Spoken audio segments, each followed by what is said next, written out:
Uma simples ida ao cinema aos finais de semana. Eu encontro com uma mulher estranha. Levou meu pai a conhecer o sobrenatural e talvez conhecer Sete Anéis.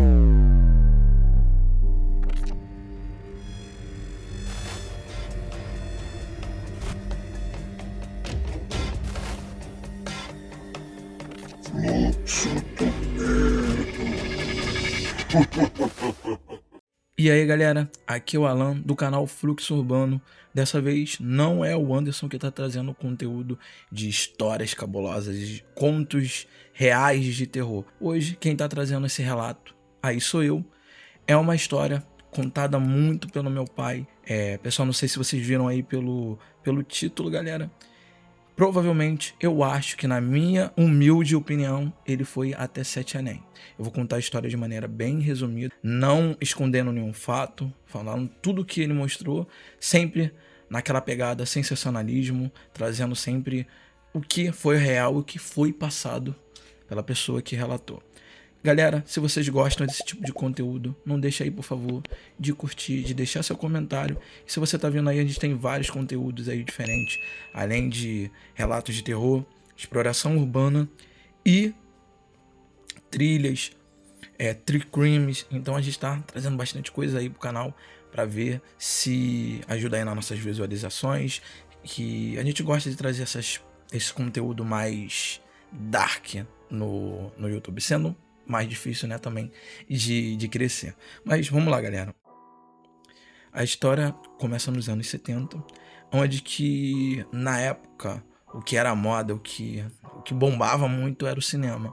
Então, muitas das vezes, quando o pessoal ia pro cinema, principalmente final de semana, sexta-feira, você pagava uma entrada, via 2 ou até 3 filmes.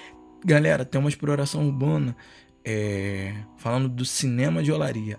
Essa história rolou nesse cinema, esse cinema que foi fechado e que antigamente funcionava e era maior sucesso, pessoal. No final eu vou até deixar aí esse vídeo para vocês. Mas agora, sem enrolação, meu pai sempre costumava sair no cinema, né? E dessa vez, nesse final de semana, ele trabalhou a semana toda, juntava dinheirinho para poder dar um rolê. E naquela época era muito mais complicado, porque eram, cara, anos 70, tempo de ditadura, então não era tão livre assim. Então o pessoal tinha até que voltar às vezes cedo para casa ou ver outro lugar, podendo até tomar uma dura na rua. Pessoal, ele saiu no cinema, né? Se eu não me engano, ele falou que era um final de semana, então eu creio que era uma sexta, sábado, ou de sábado para domingo. E sempre que o pessoal que era jovem nessa época ia pro cinema, eles sempre tentavam tá paquerando alguém, saindo, porque o cinema sempre ficava lotado. Dessa vez, meu pai foi ver um dos belos filmes na época que brilhavam muito, filme de Kung Fu. Aí ele viu o primeiro filme, partiu pro segundo filme, ele falou que nesse segundo filme o cinema tava um pouco mais vazio. Daí ele avistou uma moça, ele falou que uma moça muito bonita, branca, de cabelos longos e negros. Ela tava de vestido, ela tava na fileira da frente. Ele viu ela, aí deu aquelas trocas de olhares e tal. Meu pai sempre ousado como sempre. Ele não era nem casado com a minha mãe, nem ainda conhecia a mãe do meu irmão mais velho, que somos de mãe diferente. Aí ele desceu, né, lá para poder conversar com ela, começou a conversar, daquele desenrolo e tal. Aí no meio do filme, em vez de ver o filme, tá lá tentando uma paquera. Aí conversou com ela, a conversa vai e vem, começou a paquera. Aí as coisas começaram a esquentar, rolou um beijo, mão aqui, mão ali. Aí ele tentou ir um pouco mais pra ser mais ousado. Ela falou: não, calma aí, eu sou uma moça de família. Não aceito isso. Se você quiser, a gente pode ir para outro lugar, mas eu não vou fazer nada aqui. Aí ele, tá bom, vamos esperar o filme terminar. Aí conversaram, esperou o filme terminar, saiu. Aí ele queria levar ela lá pro hotel. Só que ela dificultou um pouco. Ela falou: não, eu sou uma moça de família, jamais eu vou para esse tipo de lugar. O que a gente pode fazer? Você vai lá para casa, meus pais estão dormindo e a gente tenta aproveitar um pouco mais. Aí ele, na sede, né? Pô, vou conseguir ficar com alguém. Naquela época era muito mais difícil você ter esse tipo de coisa. Não tem a facilidade de hoje em dia, que você conversa com uma pessoa pela internet, já marca alguma coisa, né? Naquela época era muito mais difícil. Continuando, Aí eles pegaram um ônibus de Olaria, eles partiram para Bom Sucesso. Um grande detalhe, o falecido pai, ele conhecia Zona Norte quase toda. Então, onde que ele ia, ele sabia onde que estava indo, ele sabia os caminhos, sabia as ruas. Então ele pegou um ônibus, soltou na altura ali de Bom Sucesso, mais ou menos perto de um monte que tem ali, um pouco antes da favela. Soltou com ela falou, não, vamos lá pra minha casa. Ele já tava como? Pensando, vai rolar alguma coisa e tal. Pegou, foi seguindo ela, entraram numa rua, entraram em outra, passaram mais pra frente. Aí tinha uma subida. Pegaram a subida, subiu mais um pouco, aí tinha um morrinho. Ele já estranhou, né? Mato. Aí ele já ficou com um pouco de receio. Subiu mais um pouco no mato, pá. Ele falou que subiu mais uns 10 minutos, com um caminhozinho dentro do mato. Quando chegou lá, gente, era uma casa de 2 andares, bem antiga, tava bem acabada, tinha um muro na frente, tinha umas portas de metal, ele falava isso, que a porta tava até um pouco caída. Passou, ela falou, não, aqui é minha casa. Ele já estranhou, a casa toda apagada, janela quebrada, aquelas partes daquela janela com as portinhas caída, a porta tava toda mal acabada.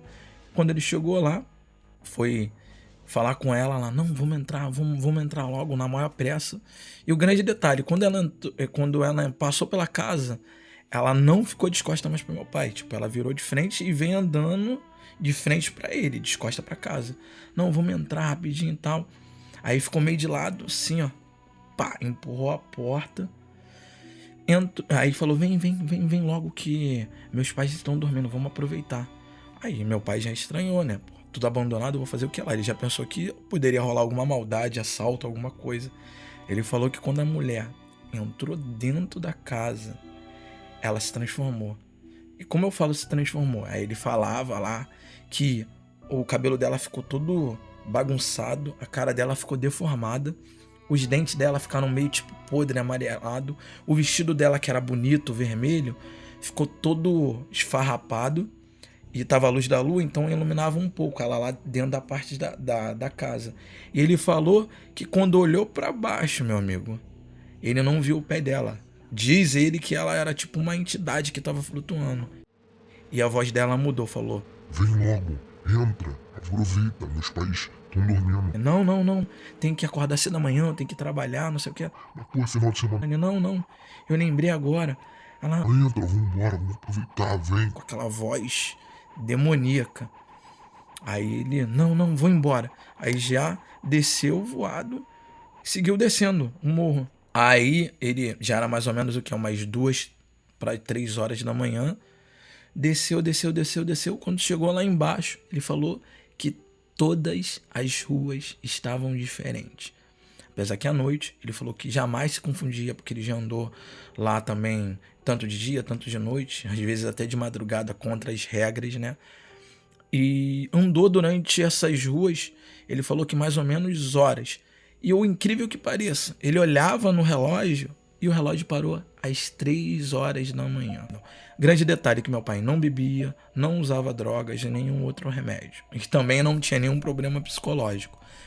E ele falou que ficou perdido, que parecia que várias e várias horas. Grande detalhe, em nenhum momento ele falou pra mim sobre Sete Além. Ele falou que estava perdido tipo em uma outra dimensão. A história de Sete Além, ela vem bem depois, pra quem já conhece, dá uma pesquisada aí sobre Sete Além, que fala que é uma outra dimensão paralela nossa, tipo uma dimensão dark. Pra quem conhece Silent Hill, vai se situar muito bem. Continuando, ele falou que continuou andando por lá andando, nada de achar. E ele falou que tipo não tinha luzes nos postes assim em seguida. Era um poste com luz, outro poste lá embaixo sem luz, outro sem luz, outro com luz. E tudo um breu, nenhuma casa com luz ligada. Parecia que todas as casas estavam meio abandonadas. Aí ele já tava entrando meio que em desespero, né? Seguiam andando por algumas ruas. Viu de longe uma senhora de cabelo meio, vamos falar, loiro, mas já meio grisalho, de vestido branco, toda de branco. Aí ele viu ela, a única pessoa na rua, ele já acelerou, correu, já chamando ela, ela parou com aquela feição mais tranquila, angelical, falou, o que houve? Que pressa é essa? Aí ele, não, senhora, eu tô perdido, eu já tô horas aqui andando em Bom Sucesso. Ela, calma, eu vou te levar até o ponto de ônibus e lá você vai conseguir voltar para casa. Mas tem um detalhe, você vai pegar na minha mão, não importa o que aconteça, você não vai soltar ela. A gente vai seguir umas ruas, vai ter uma principal, eu vou te atravessar. Você vai aguardar lá que você vai conseguir ir embora. Aí a moça pegou na mão dele, ele foi andando e conversando. Pô, senhora, mas o que tá acontecendo? Tá tudo apagado, as luzes. Ela não fala nada. Não liga pro que tá acontecendo. A gente já vai resolver, vamos sair daqui. Aí ele ficou quieto e falou que enquanto ele tava com ela lá, dando a mão pra ela, andando, ele se sentiu mais aliviado, veio aquela paz, não tava mais com aquele desespero. Ela seguiu algumas ruas e foi para uma avenida grande. Estilo, ele falava estilo Avenida Brasil. Para quem conhece, quem é aqui do Rio de Janeiro. Aí ele atravessou com ela as duas faixas de ruas bem grandes, bem extensas. Ela atravessou e falou, ó, fica aqui no ponto de ônibus, que daqui a pouco tá chegando ônibus aí e você vai embora. Aí ele falou, tá bom. Aí na hora ele virou pro lado, olhou e foi virar para agradecer a senhora. Vocês não acreditam, a senhora sumiu. Aí ele falou, caraca. Aí ele era muito, caraca, nessa parada de, caraca, é coisa de Deus. Ele já falou que era logo um anjo que veio salvar ele dessa parada. Ele nem falava tanto assim, pessoal, de outra dimensão. Ele falava, tipo, era um outro mundo, outro lugar diferente. Aí ele falou que ficou lá, olhou no relógio. Quando olhou no relógio, já era 4 horas da manhã. Aí ele, pô, estranho, tava 3 horas o relógio parado. Nessa, quando ele olhou, passa um camburão da PM. Já perguntando o que tu tá fazendo aqui, não sei o que, dá um quadrante nele. Aí como ele era trabalhador, mostrou a carteira, mostrou tudo. Falou, ó, da próxima vez que a gente te ver, ó, a gente vai te prender, hein. E ele ainda ganhou uma carona aqui pro nosso bairro e voltou pra casa. Chegou em casa, desesperado, falou pra minha avó. E a minha avó ainda deu vários esporros nele, falou, tá vendo? Você tá pegando nessas quengas da rua? Isso que dá, você ia morrer. Aí falava que era um demônio que tava querendo pegar ele. Ela falava várias paradas, pessoal de coisa antiga. Então, pessoal, fecha aí. Então eu vou dar aquelas grandes observações. Como eu falei, eu acho muito provavelmente que poderia ser, sim, Sete Além. Pelo conceito do local tá muito escuro, sujo, tudo fechado. A sorte que ele não encontrou nenhum daqueles seres lá de Sete Além que são meio doidos e até atacam pessoas. Mas eu acho que meu pai ia tentar sair muito bem porque ele nunca baixou a cabeça pra ninguém. Corria até perigo, mas não baixava a cabeça. Pessoal, espero que essa história aí de terror agrade vocês. Se vocês, por favor, tem alguma história, galera, a gente vai deixar um e-mail aí embaixo para vocês enviar a história de vocês, porque a gente quer trazer a história de vocês. Enquanto não tem a história de vocês, a gente vai pegando histórias de familiares, histórias próprias, história do pessoal. O Anderson já está também trazendo uma história de um inscrito. Já está aí acertando ela para poder trazer ela com conteúdo melhor para vocês e tal. Desde já, agradecido por você que chegou até aqui. Galera, firme e forte.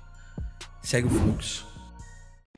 Então aí, Tangerina, fala pra galera aí, ó, pra galerinha lá da câmera do YouTube, para de chiar, hein? Pede pro pessoal, ó, ver os outros 2 vídeos recomendados aí no final, tá bom, pessoal? Valeu, dá o tchauzinho, dá o tchauzinho.